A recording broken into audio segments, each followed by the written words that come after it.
I'm sitting here with the Lord and reading the Old Testament, and he says, son, why do you call it the Old?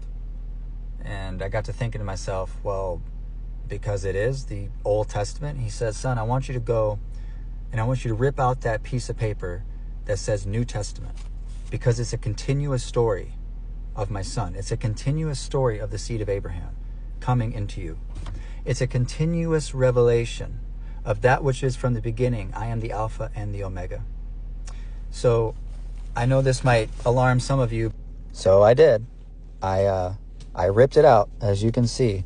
I physically made an act that I am not going to separate the old and the new anymore, because it's all the same, because God is the same yesterday, today, and forever.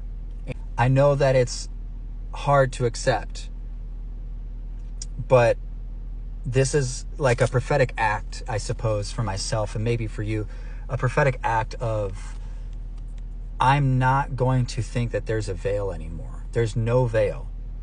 What happened from Genesis to Revelation is all continual.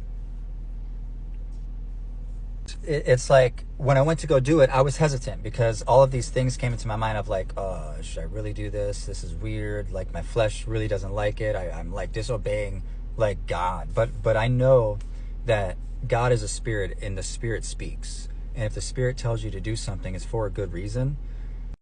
Some of you might get upset about that. Don't really care, because what this is doing for me is it's allowing me to see Jesus as one. Hear, O Israel, the Lord God is one. And I'm no longer dividing who we think God was with Abraham and Moses and Elijah and all of that to who he is in Jesus, because Jesus says, if you've seen me, you've seen the Father.